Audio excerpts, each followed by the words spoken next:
श्री कृष्ण गोविंद हरे मुरारी, हे नाथ नारायण वासुदेवा, हे नाथ नारायण वासुदेव, हे नाथ नारायण वासुदेवा, हे नाथ नारायण वासुदेवा।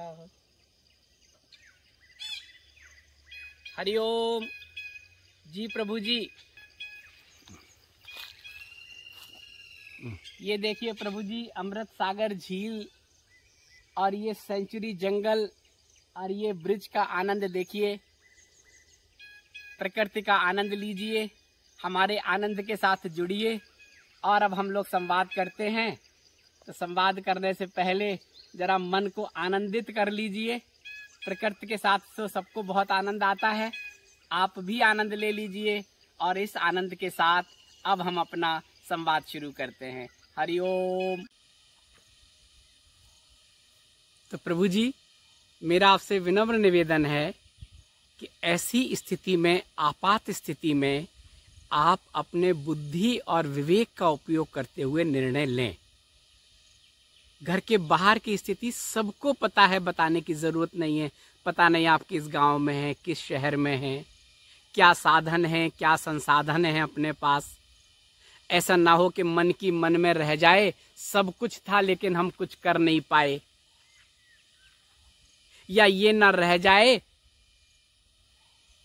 कि साधन होता तो हम ये कर लेते, या ये ना मन में आ जाए कि साधन सब कुछ था लेकिन स्थिति अनुकूल नहीं थी, हम ले गए वहां ऐसे ऐसे अनुकूल और प्रतिकूल हो गया, और आपके मन में फिर लंबे समय तक रहेगा, फिर लंबे समय तक आप अवसाद में रहेंगे। क्यों? आपके मन की इच्छा थी लेकिन आप उसे पूरी कर नहीं पाए। इससे ऊपर उठना है। खास तौर से जब ऐसे काल आते हैं, संक्रमण काल आते हैं, तो हमें इससे ऊपर उठना होता है। और एक साल बाद जब स्थिति हमारे वश में नहीं होती, जब हमें लगता है कि इसका इलाज हमारे हाथ में नहीं है, संसाधन होते हुए भी हम कुछ कर नहीं सकते, तब हमें संतोष रखना है और बुद्धि और विवेक के अनुरूप कार्य करना है। मैंने आपको बताया था, स्पेनिश फ्लू जब आया था, करोड़ लोग, 5 करोड़ शायद, मुझे ठीक से संख्या याद नहीं है, लेकिन करोड़ों में लोग चले गए थे। भारत भी बहुत प्रभावित हुआ था। गांव के गांव सुनसान हो गए थे। सामूहिक संस्कार हुआ था उनका, वो भी बहुत दिनों बाद, जब संक्रमण लगभग खत्म हो गया तब जाके सामूहिक संस्कार हुआ था। क्यों? संक्रमण था, सबको अपनी जान प्यारी थी। आज भी तो यही हो रहा है। किसी को कोरोना हो जाए, अपने प्रिय को, तो भी आप प्रिकॉशन लेते हैं, अलग रहते हैं, अलग अपने आप को रखने की कोशिश करते हैं। वहां प्रेम और मोह नहीं होता है।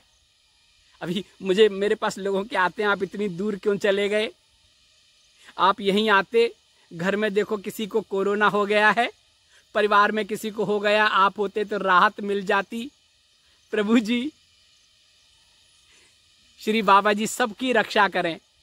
हम आपके घर आते और हमें कोरोना का प्रभाव आ गया होता, आप लोग क्या करते? आप सब कहते हैं अलग कमरे में जाकर रहो, आप सब अपने आप को आइसोलेट कर लेते। वहां फिर कहते अभी सत्संग नहीं करना, अभी संवाद नहीं सुनना है। क्यों? आपको हो गया है, हमें भी हो सकता है, उसका असर यहां भी आ सकता है। इसलिए प्रभु जी, कुल मिला के हमें संतोष रखना है, धैर्य रखना है, स्थिति परिस्थिति के अनुसार काम करना है। अगर कोई चला गया है तो नियति मान लीजिए, जो मैंने आपको कोरोना वाले वीडियो में बताया है कि आवागमन का सिलसिला जारी है। हमारे साथ जब तक उनका साथ था, हमारे साथ रहे। अब उनका हमारे साथ नहीं रहना है, किसी और के साथ उनका साथ होना है। तो प्रभु कृपा करें, जिनके साथ भी उनका साथ हो, जहाँ भी उनका जन्म हो, आनंद में रहें, और हमें भी शक्ति दें, धैर्य दें, संतोष दें कि हमने जितने दिन भी उनके साथ जिया, अच्छे से जी लिया। इसलिए जिसके भी साथ हों, अच्छे से रहें, पूरी तरह से उसे जीने की कोशिश करें प्रभु जी। नहीं पता कब किस नाव से कौन उतर जाए और कब किस नाव में कोई आकर बैठ जाए।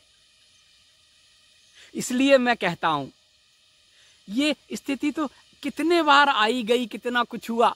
बीच में डेंगू का जब लहर आया था शुरू में ना, कितनी दहशत हो गई थी सबको। हॉस्पिटल भर गए थे, जगह नहीं थी, लोग गैलरी में रुक रहे थे, इलाज नहीं हो पा रहा था। इलाज था ही नहीं शुरू में, धीरे धीरे धीरे धीरे बाद में आया इलाज, एंटीबायोटिक आए। ऐसे ही ये कोरोना तो लंबे समय तक रहेगा, ये तय समझ लीजिए। एक नाम आ गया कि कोरोना, जैसे और बीमारियां थी अभी भी हैं, वायरल अभी भी हैं, ऐसे ही कोरोना रहेगा, लेकिन इसकी तीव्रता कम हो जाएगी। और चूंकि वायु तत्व बहुत सक्रिय है और मुझे लगता है आगे अच्छा समय आने वाला है प्रभु जी। बहुत जल्दी ये वायु इस तरह से जो पृथ्वी के साथ जो मिल रहा है, ये तत्व शांत हो जाएगा। हो सकता 15 दिन में हो जाए, हो सकता 1 महीने में हो जाए, या 1.5 महीने में हो जाए।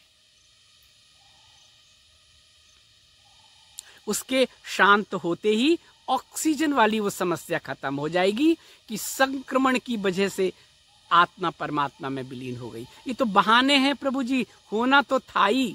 कोरोना बहाना बना, ऑक्सीजन बहाना बना, शॉर्ट सर्किट में आग लग गई कोविड सेंटर में, वो भी एक बहाना बना। हम घर में थे, हम डर के मारे ले नहीं गए अस्पताल में क्योंकि वहां तो और दुर्दशा होती, वो भी एक बहाना बना।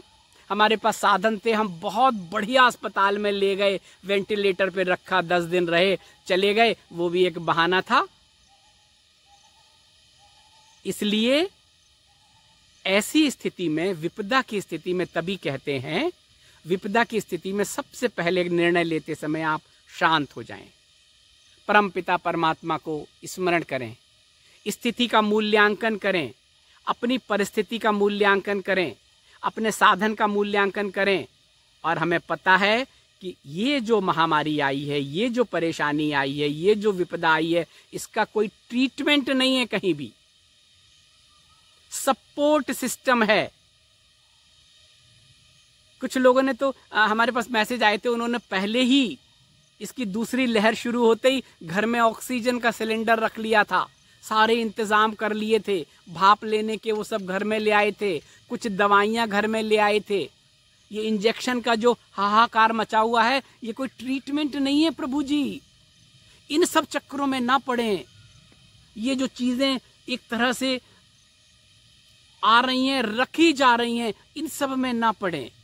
सबको पता है कि अभी इसकी दवाई नहीं बनी है और बहुत लंबे समय तक शोध हो रहे हैं, लोग काम कर रहे हैं। हमारे भारत को इसको कामयाबी मिलेगी, इसकी भी दवा बनेगी, एंटीबायोटिक इसकी बनेगी, लेकिन कब बनेगी पता नहीं। और शोध इसलिए हो रहे हैं, करोड़ों रुपए इसलिए खर्च हो रहे हैं कि कोरोना आ गया है, पहचान हो गई है, तो जाएगा थोड़े ही, ये तो रहेगा। और रहेगा आने वाले समय में, उसके लिए हमें उसका बंदोबस्त तो करना पड़ेगा। जैसे ये वैक्सीन हमारे शरीर में गई, हमारी सेना सक्रिय हो गई, वो कम से कम उसने पहचान लिया कि ये दुश्मन है, तो वो लड़ता है, और आपकी वैक्सीन उसको थोड़ा सा सपोर्ट देता है। तो प्रभु जी, अस्पताल जाएं कि न जाएं, ले जाएं न ले जाएं, घर में रखें ना रखें, ये सब चीजें केस टू केस वेरी करता है। आपके साधन,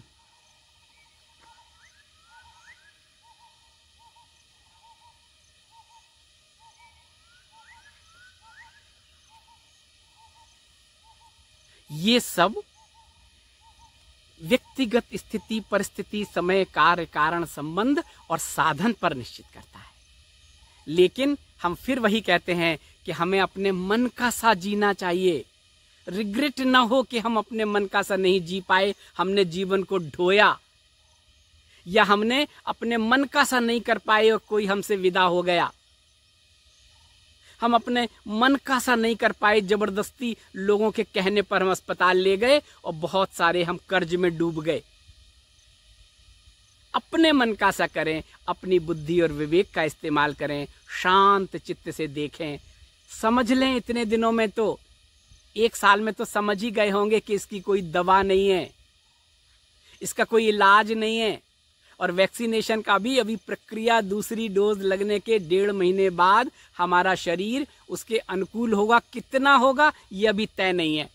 ये हर शरीर का पहले से क्या स्थिति है उस पर है, और अभी तो ट्रायल हो रहा है, देखा जा रहा है, समय लगेगा। लेकिन ये हो गया कि 8-10 महीने में अगर इसकी एक और लहर आई या किसी और रूप में आया तो हमारा शरीर कुछ हद तक उसको रोकने में सफल होगा। यही हम सबको सोचना है प्रभु जी। मन का सा करें, जिए। अगर हमें कुछ हो गया, आपको कुछ हो गया, आप भयभीत ना हो। क्या हो, जाना है, जाना है, जाना है तो चले जाएंगे। क्या होगा, फिर नया जन्म मिलेगा, फिर नया शरीर मिलेगा। अभी व्याधियों से जूझ रहे हैं, फिर नए सिरे से कुछ समय तक तो आनंद लेंगे। कहीं और हमारा कुछ लिखा पड़ा होगा, चले जाएंगे। घर में पढ़ाई करते हैं, सब रहते हैं, परिवार के साथ रहते हैं। और आजकल तो 12th के बाद बच्चों का रहना न रहना बराबर है।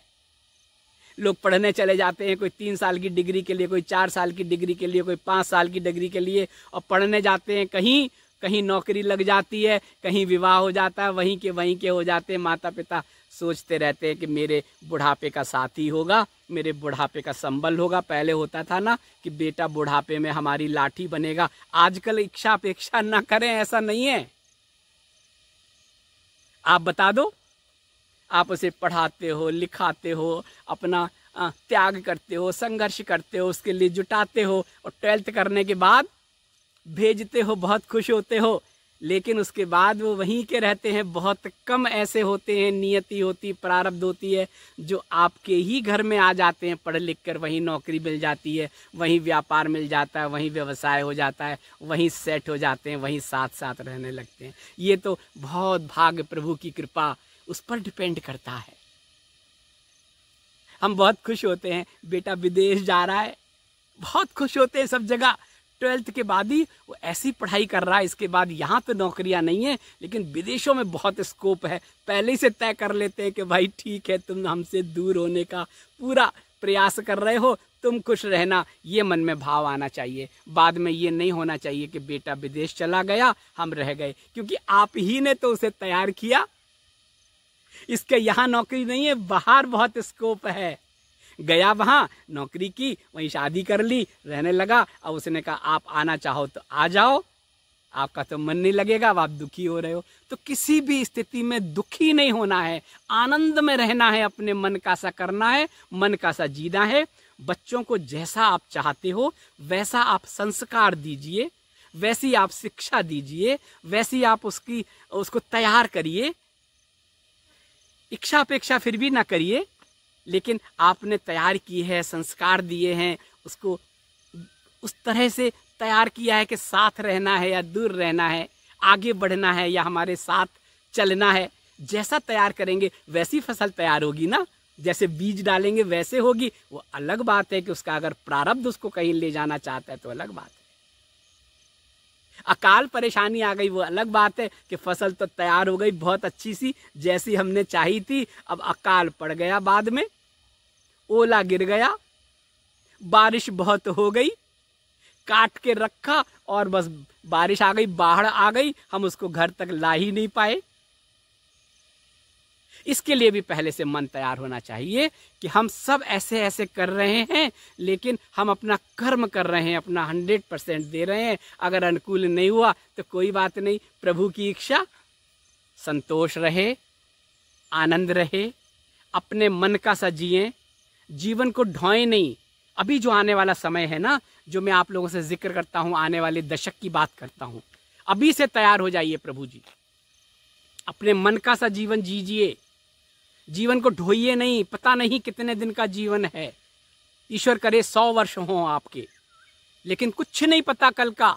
देख रहे हैं उदाहरण, ये सबक है, ये संकेत हैं। अपने मन का सा जीजिए, जहाँ है स्थितियों को अपने अनुकूल कर लीजिए, नहीं तो उनके अनुकूल हो जाइए, नहीं तो तीसरी स्थिति उन्हें उनके अनुकूल जीने दीजिए। आप अपने अनुकूल जीजिए, अपने मन का सा कीजिए, उनको अपने से मन का करने दीजिए और कह दीजिए आप अपने मन का सा जियो। जीवन को ढोना नहीं है, आनंद में रहना है। मैं अपने मन का सा जीवन जीऊँगा, मैं अपने मन का सा जीवन जीऊँगी। इसमें आपको अवरोध पैदा नहीं करना है, क्योंकि मैं घर में रहकर कार्य कर रहा हूँ, कर रही हूँ, जिम्मेदारियों का निर्वाह कर रहा हूँ, कर रही हूँ, लेकिन मुझे अपने मन का सा जीवन जीना है। कुछ चीज़ें हैं जिसकी वजह से हम नहीं जी पा रहे हैं, हमें उससे बाहर निकलकर अपने मन का सा जीवन जीना है। फिर भी स्थितियाँ अनुकूल नहीं हो, तब निर्णय ले लीजिए, फिर सख्त हो जाइए। शेष जीवन नहीं पता, कल क्या होगा नहीं पता। फिर भी परिस्थितियां वैसी हो रही हैं कि इतने वर्षों का जीवन, 40 वर्षों का जीवन, 50 वर्षों का वैवाहिक जीवन, 60 वर्षों का वैवाहिक जीवन, लेकिन जीवन में खुशियां तो मिली नहीं, मन का सा तो जी ही नहीं पाए। अब जी लो, जब जागो तब सवेरा। निर्णय ले लो कि मुझे तो अपने मन का सा जीना है। आपको जो करना है आप करो, मुझे तो अभी अपने मन का सा जीना है।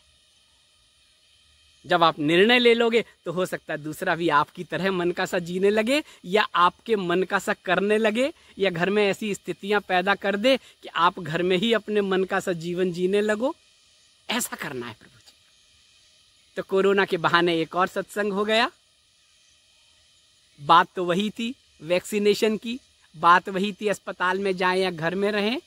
और आजकल तो इतना कुछ यूट्यूब पर है, और यूट्यूब पर ऐसा वैसा नहीं, जो प्रोमिनेंट डॉक्टर्स हैं, जो मान्यता प्राप्त संस्थाएं हैं, देश विदेश के डॉक्टर्स हैं, वो जो कह रहे हैं उस पर भी आंख बंद करके विश्वास मत करो। चिंतन करो, मनन करो, देखो क्या बीमारी है, क्या लक्षण है, हमारे में क्या लक्षण आ रहे हैं, इसके लिए हमें क्या प्रिकॉशन लेना है, शुरू में क्या दवा लेनी है, गरारा करना है, स्टीम लेना है, आयुर्वेदिक और नेचुरोपैथी का उपाय करना है। आने से पहले तो यही करना है। नेचुरोपैथी जो नेचर ने दिया है, उससे अपने शरीर को इम्यून सिस्टम मजबूत करें। आने वाले समय में आप देखेंगे नेचुरोपैथी को बढ़ावा मिलेगा, आयुर्वेद को बढ़ावा मिलेगा, होम्योपैथ को बढ़ावा मिलेगा। हम घर के वैद्य हो जाएंगे, हम घर में ही चीज़ें रखेंगे कि कोई परेशानी आने से पहले कैसे हम अपने शरीर को तैयार कर लें। जब शरीर स्वस्थ होगा, रोग मुक्त होगा, तब आप आंतरिक यात्रा पर जा पाएंगे, तब आप योग की ओर जा पाएंगे। तो ये जो आसन, व्यायाम, प्राणायाम सब नेचर से जुड़े हैं। खान पान भी आगे ऐसा ही होगा। अब हम और कॉन्शियस हो जाएंगे, ऐसा वैसा नहीं खाएं, कैलोरी देखेंगे हम, इससे हमारा इम्यून कितना बूस्ट हो रहा है ये देखेंगे, और उसके बाद हम अपनी आंतरिक यात्रा पर जाएंगे प्रभु जी। और ऐसा नए लोग कर रहे हैं, बहुत अच्छी बात है। नई उम्र के लोग हेल्थ कॉन्शियस हो रहे हैं, योगा कर रहे हैं, प्राणायाम कर रहे हैं, वो अपने तरीके से कर रहे हैं। और जो भी हम करते हैं अच्छे के लिए, वो कभी निष्फल नहीं होता, जैसे प्रार्थना कभी निष्फल नहीं जाती। तो प्रभु जी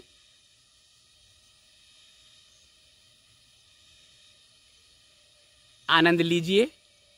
आज इतना ही। एक वीडियो आप तक पहुंच गया, इसलिए मुझे आनंद आया, तो हमने एक बीच में ये वीडियो बना दिया। बाकी तो वीडियो बने रखे हैं, आप तक पहुंचेंगे। लेकिन हमें बहुत आनंद हो रहा है कि आप लोग हमसे उसी प्रेम से जुड़े हैं, उसी स्नेह से जुड़े हैं, उसी भाव से जुड़े हैं। हम नित्य आपके लिए प्रार्थना करते हैं। आप तय मानिए प्रभु जी, हम बिल्कुल आपकी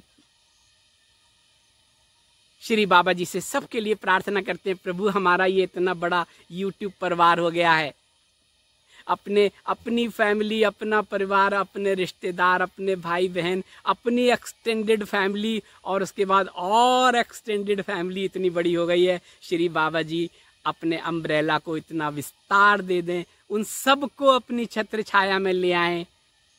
अकाल योग अगर हो तो प्रार्थना सी शक्ति से, भाव से वो टाल दें, उसकी इंटेंसिटी कम कर दें, पहाड़ को राई की तरह निकाल दें, और नियति ही है तो संतोष दें कि हमने अपने मन का सा किया। हमने घर में ही रखकर उनकी सेवा की, अब चले गए, उनका इतना ही लेना देना था। हमने घर में रहकर उनको उससे बाहर निकाल लिया, अस्पताल में पता नहीं क्या होता। या अस्पताल ले गए, हमने पैसा भले ही खर्च किया, हमारे पास था, लेकिन हम उनको अच्छी तरह से घर वापस ले आए। या हमने हर तरह से प्रयास किया, अस्पताल में रखा और फिर भी चले गए, ये नियति होगी, संतोष होगा प्रभु जी।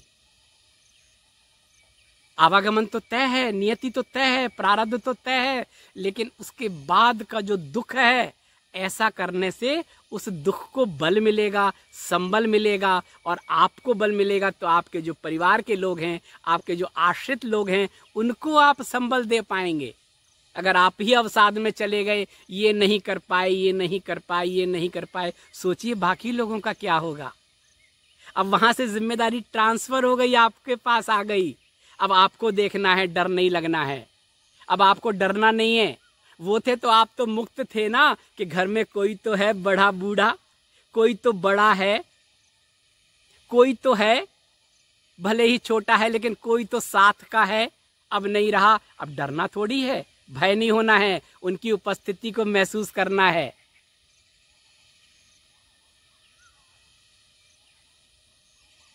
अभी तक आप थे, हम निश्चिंत थे, अब आप नहीं है। आप ही हमें मार्गदर्शन दें, आप ही हमें प्रेरणा दें, आप ही किसी माध्यम को भेजें, और जो कमी हो गई है, जो शून्य हो गया है, उसको आपको ही भरना है। आप ही कृपा करें, आप ही मुझे सपने में आए, आप ही मेरे पास आए। डरें नहीं, ये ना कहें जैसे एक वीडियो में बताया हमने कि वो प्रेत हो गए हैं, घर के अंदर आ रहे हैं, हम लाइट जला के सोते हैं, नींद नहीं आती। ऐसा ना करें प्रभु जी। उसके लिए एक वीडियो में बताया है, देखना उसको तसल्ली से। इसके बाद कुछ और बातें करेंगे, योग की, प्राणायाम की, हिमालय के योगियों के बारे में। अभी मैंने जो बताया था एक वीडियो में, शायद आपके पास वीडियो पहुंचेगा, दूसरा वाला, कोरोना के बाद, उसने बताया है कि योगी क्या करते थे। अब बताएंगे कि वो क्या है योग। आप भी कर सकते हैं। आप घर में बैठकर योगी रह सकते हैं, ग्रस्त में रहकर योगी बन सकते हैं। कोई वो कुछ अलग से थोड़ी करते हैं, कोई अलग से पढ़कर थोड़ी आते हैं, कोई उनके लिए अलग से विश्वविद्यालय थोड़ी है, कोई उनके गुरु कोई ऊपर से थोड़ी आ जाते हैं। वो यहीं से तो गए हैं, हिमालय आपके बीच से ही तो गए हैं, यहीं तो वो जन्म लेकर गए हैं। लेकिन वो क्या करते हैं उसको जान लो, समझ लो, अपने आप करने लगो घर में, आप भी योगी हो जाओगे। और ग्रस्त में रहकर जो योगी होता है वो परम तत्व को प्राप्त कर लेता है घर में ही, और पूरे परिवार का उद्धार कर सकता है। तो ऐसा करना है प्रभु जी। आनंद में लीजिए, आनंद में रहिए, आनंद में रहिए। और अब हम आप मिलते रहेंगे, नेट आता रहे, बस ये कृपा कर दें श्री बाबा जी, नेट आता रहे, आप लोग जुड़े रहें, कहीं ना जाएं। हम कहीं नहीं गए आपसे। जब तक ये शरीर है तब तक हम आपके साथ हैं, और शरीर नहीं होगा तब भी हम आपके साथ हैं, आपके दिल में हैं, आपके हृदय में हैं, भाव के साथ आपके साथ रहेंगे। ये सूक्ष्म आपके साथ रहेगा। इसलिए बिल्कुल ये ना लिखें आप चले गए, छोड़कर गायब हो गए, कहाँ चले गए। कहीं नहीं गए, न जाना है, न जोड़ा है, न बिछुड़ना है। बाबा जी ने जोड़ा है, अब जो करेंगे बाबा जी करेंगे। जब तक आपका साथ है बाबा जी रखेंगे। अब जो करना है बाबा जी के करेंगे। आपका और बाबा जी का संबंध है, हम तो निमित्त मात्र हैं। प्रभु जी हमारे साथ तो आनंद में रहिए, आनंद में जीजिए। जो हैं, जिन स्थितियों में हैं, अनुकूल है, प्रतिकूल है, कुछ खो लिया, कुछ पा गए, कुछ खो गया, जो भी हुआ हुआ हुआ। अभी तो अच्छे से हो जाओ, भविष्य को लेके क्यों चिंतित करो, वर्तमान को अच्छे से जी लो। जो हो गया, उसको रोने से वर्तमान क्यों खराब करो। जो हो गया, अब उसको कितना सही कर सकते हैं, बुद्धि और विवेक का इस्तेमाल करना है। आनंद में रहना है, आनंद में रहिए प्रभु जी, आनंद लीजिए। आप सब प्रार्थना कीजिए अपनों अपनों के लिए, और हम अपने इतने बड़े परिवार के लिए यहाँ प्रार्थना कर रहे हैं।